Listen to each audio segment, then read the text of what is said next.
Guys, welcome back to our stylish YouTube channel. Guys, ఈరోజు మన ఛానల్లో వీడియో దేని గురించి అంటే ఏపీ ఐసెట్ 2024 కౌన్సిలింగ్ రిజిస్ట్రేషన్ గురించి. గైస్, మన ఏపీ ఐసెట్ గురించి చాలా వీడియోస్ చేశాను. అండ్ ఆ వీడియోస్ అన్ని మీకు ఎన్నికాస్ట్లో ప్రొవైడ్ చేస్తాను, ఏదైనా లింక్ ప్రొవైడ్ చేస్తాను అప్పటి నుంచి. బట్ ఈ వీడియో ఏంటంటే ఏపీ ఐసెట్కి మనం రిజిస్ట్రేషన్, కౌన్సిలింగ్కి ఎలా రిజిస్ట్రేషన్ అవ్వాలి, ఎలా ఉంటుంది, ఏ టు జెడ్ క్లియర్గా చెప్తాను. సో ఎక్కడ స్కిప్ చేయకుండా వీడియో ఎండ్ వరకు చూడండి గైస్. అండ్ ఈ వీడియోలో స్టెప్స్ ఏంటంటే, ఫస్ట్ ఆఫ్ ఆల్ నేను మనకి డేట్స్ చెప్తాను అనమాట. ఏ డేట్లో ఏం చేయాలి, ఎప్పుడు రిలీజ్ అయింది, ఇవన్నీ క్లియర్గా ఎక్స్ప్లెయిన్ చేస్తాను. అండ్ ఎప్పుడు ఏం డేట్, ఎప్పుడు మనకి సీట్ అలాట్మెంట్ చేస్తారు, ఇవన్నీ ఎక్స్ప్లెయిన్ చేస్తాను అనమాట. అండ్ దాని తర్వాత మనకి ఎలిజిబిలిటీ ఎలా ఉండాలి, ఏ ఎలిజిబిలిటీ ఉంటే మన ఎంబీఏకి ఎంత ఫీజు కట్టి మనం రిజిస్ట్రేషన్ అవ్వాలి, అంటే కేటగిరీని బట్టి బేస్ చేసి ఉన్నది, అది కూడా ఎక్స్ప్లెయిన్ చేస్తాను. అండ్ ఆ తర్వాత మనకి ఏ డాక్యుమెంట్స్ రిక్వైర్ అవుతాయి, ఇప్పుడు మనం రిజిస్ట్రేషన్ టైంలో ఏ డాక్యుమెంట్స్ అవసరం అవుతాయో అవన్నీ క్లియర్గా చెప్తాను గైస్. సో ఎక్కడ స్కిప్ చేయకుండా వీడియో ఎండ్ వరకు చూడండి, అప్పుడే మీకు కొంచెం అర్థమవుతుంది నేనేం చెప్తున్నాను అనేది. అండ్ మీకు నా యొక్క ఇన్ఫర్మేటివ్ అనిపించిన, యూస్ఫుల్ అనిపించిన కానీ మన ఛానల్ సబ్స్క్రైబ్ చేసి పక్కన బెల్ ఐకాన్ ఆన్లో పెట్టుకోండి. వీడియో మీకు నోటిఫికేషన్ ద్వారా వస్తుంది. And let's go into the video. అయితే మీకు నేను డిస్క్రిప్షన్లో ఒక 2 లింక్స్ ప్రొవైడ్ చేస్తాను. అందులో ఏ టు జెడ్ ఇన్ఫర్మేషన్ క్లారిటీగా ఉంటుంది. మీకు కావాలంటే అక్కడికి వెళ్ళి చదువుకోవచ్చు. లేదు వీడియో నువ్వు చెప్తున్నావు కదా ఏంటంటే మీ ఇష్టం, మీరు వినవచ్చు. అండ్ మీకు స్క్రీన్ మీద ఫోటో కూడా వస్తాం కదా, ఫోటో కూడా మీరు చెక్ చేయొచ్చు. మనకి నోటిఫికేషన్ అనేది ఇష్యూ ఆఫ్ నోటిఫికేషన్ 25వ తారీఖు మనకి నోటిఫికేషన్ రిలీజ్ చేశారు గైస్. అండ్ 26 నిన్న అనమాట, ఈరోజు 27 డేట్, నిన్న 26 నుంచి మనం అప్లై చేయాలి, అంటే రిజిస్ట్రేషన్ కౌన్సిలింగ్కి మనం అప్లై చేసుకోవచ్చు అండ్ రిజిస్ట్రేషన్ అవ్వచ్చు గైస్. అండ్ దీనికి లాస్ట్ డేట్ వచ్చేసి 1వ తారీఖు, ఆగస్ట్ 1 లాస్ట్ డేట్. అండ్ ఈ మనం 26 నుంచి 1వ తారీఖు మధ్యలో రిజిస్ట్రేషన్ అయితేనే మనకి వెబ్ ఆప్షన్స్ పెట్టుకోవాలి, ఫర్దర్గా మనం ముందుకు వెళ్ళడానికి ఛాన్స్ ఉంటుంది గైస్. సో మీకు రిజిస్ట్రేషన్ వెబ్ ఆప్షన్, అది వెబ్. తర్వాత మనకి 27 నుంచి ఆగస్ట్ 3 దాకా మనకి కౌన్సిలింగ్, అదే సర్టిఫికేట్స్ అయితే మనకు వెరిఫికేషన్ చేస్తారు గైస్. అండ్ ఏ సర్టిఫికేట్స్ కావాలని నేను లాస్ట్లో ఎక్స్ప్లెయిన్ చేస్తాను, చెప్పాను కదా స్టార్టింగ్లోనే. సో లాస్ట్ దాకా వీడియో చూసేయండి, అప్పుడు మీకు క్లియర్గా అర్థమవుతుంది.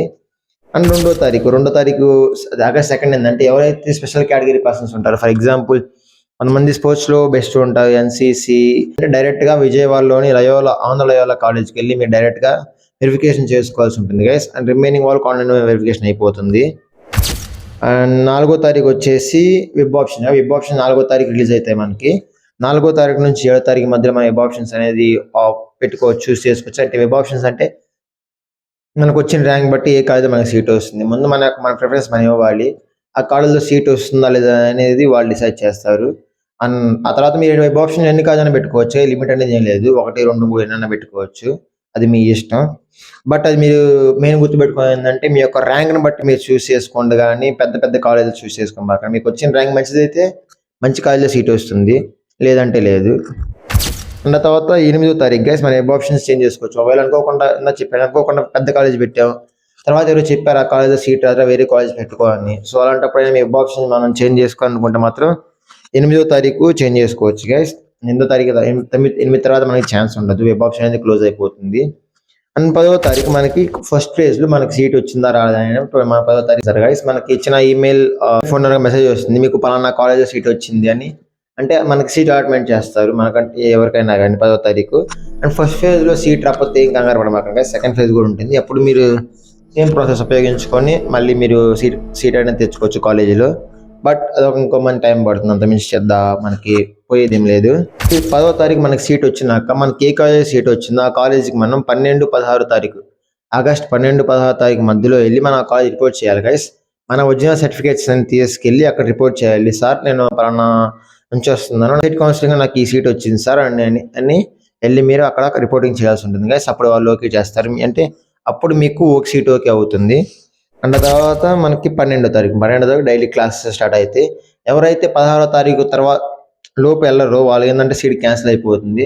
సో 17వ తారీఖు కాలేజ్ వాళ్ళు అనేది వాళ్ళకి మళ్ళీ ఏపీ ఐసెట్ కౌన్సిలింగ్కి రిపోర్ట్ చేస్తారు, ఈ అబ్బాయి అంటే పలానా అమ్మాయి మా కాలేజీకి రాలేదు, సో ఆ సీట్ ఖాళీగానే ఉందని. అప్పుడు ఏ సీట్లు అయితే ఖాళీగా ఉంటాయో ఆ సీట్లన్నీ మనకి సెకండ్ కౌన్సిలింగ్లో మనకి ఇస్తారనమాట, సెకండ్ ఫేజ్ కౌన్సిలింగ్లో. ఈ విధంగా మనకి ప్రాసెస్ అంతా ఉంటుంది గైస్. కొంచెం టైం ఎక్కువే పట్టింది, ఎందుకంటే ఎంత టైం తీసుకుని కొంచెం నీట్గా ఎక్స్ప్లెయిన్ చేద్దాం టైం తీసుకున్నాను, అంత మించి ఏం లేదు. అండ్ ఇప్పుడు ఏ డాక్యుమెంట్స్ తీసుకోవాలి, ఫస్ట్ మనకి AP ICET hall ticket number కావాలి కదా, దాంతోపాటు హాల్ టికెట్ ఫోటో కూడా కావాలి మనకి. అండ్ సెకండ్ వచ్చేసి మనకి డిగ్రీ హాల్ టికెట్ కావాలి, హాల్ టికెట్ నెంబర్ కావాలి, అండ్ సర్టిఫికేట్స్ కూడా కావాలి. ఇంకోటి ఏంటంటే ర్యాంక్ కార్డ్, మనకి ర్యాంక్ కార్డ్ వచ్చింది కదా, rank card AP ICET rank card కావాలి, హాల్ టికెట్ కావాలి, అడ్మిట్ అంటే మనం ఫీజు కట్టాం కదా, 3 తీసుకోవచ్చు. నేను 3 ఉపయోగపడతాయి. తర్వాత degree hall ticket number guys. దాంతోపాటు మన డేట్ ఆఫ్ బర్త్ సర్టిఫికేట్ కావాలి, ఇన్కమ్ సర్టిఫికేట్, రేషన్ కార్డు కావాలి, అండ్ మన ఆధార్ కార్డు కావాలి, క్యాస్ట్ సర్టిఫికేట్ కావాలి. తర్వాత మన కాలేజీలో మన డిగ్రీ అయితే డిగ్రీ, బీటెక్ అయితే బీటెక్ సర్టిఫికేట్స్ కావాలి, లేకపోతే లాంగ్ మెమో కావాలి, లేకపోతే టీసీ కూడా కావాలి గైస్. లేకపోతే ప్రొవిజనల్ సర్టిఫికేట్, అదే సిఎంఎం సర్టిఫికేట్, ఇవన్నీ వీటిలో ఏమన్నా పర్లేదు. కానీ మనం డిగ్రీ కంప్లీట్ అయ్యే మాత్రం ప్రూఫ్ అనేది ఉండాలి గైస్ పక్కాగా. మీకు డిస్క్రిప్షన్లో క్లియర్గా ప్రొవైడ్ చేస్తాను ఇన్ఫర్మేషన్ అనేది, అక్కడ నుంచి మీరు తెలుసుకోవచ్చు. నేను చెప్పేది మీకు కొంచెం ఇన్కన్వీనియన్స్గా ఉంటే. అండ్ తర్వాత పేమెంట్ ఎంత కట్టాలి అంటే మనకి SC ST special category persons అయితే మాత్రం 600 కట్టాలి గైస్. ఓసీ బీసీ అయితే మాత్రం మనకి ఐ థింక్ 1200 ఉంది, ఆ 1200 పే చేయాలి. ఇంటర్నెట్లో వాళ్ళు అదే ప్రొవైడ్ చేస్తారు కాబట్టి ఇంకో 100 ఎక్స్ట్రా తీసుకున్నాం తప్పలేదు, తీసుకుంటారు వాళ్ళు. అండ్ ఎలిజిబిలిటీ ఏంటి అంటే ఎవరి స్టూడెంట్స్ అయితే మాత్రం మనకి డిగ్రీ ఆర్ బీటెక్లో 45% అబౌవ్ అయితే పాస్ అవ్వాలి గైస్.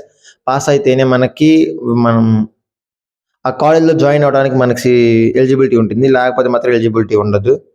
అండ్ ఆ తర్వాత ఏదైతే నాన్ అదర్ క్యాండిడేట్స్ ఉంటారో వాళ్ళందరూ ఏంటంటే మాత్రం అబోవ్ 50% పైన ఉంటేనే మనకి ఎంబీఏ కాలేజ్, ఎంసీఏ కాలేజ్లో జాయిన్ అవ్వడానికి ఛాన్స్ ఉంటుంది కదా, లేకపోతే ఛాన్స్ ఉంటుంది. ఇదే కొంచెం లెంత్ ఉంది, ఎందుకంటే అన్నీ ఎక్స్ప్లెయిన్ చేయాలి కాబట్టి కొంచెం టైం తీసుకుందాం. నేను కూడా రిజిస్ట్రేషన్ రేపు చేపియాలి.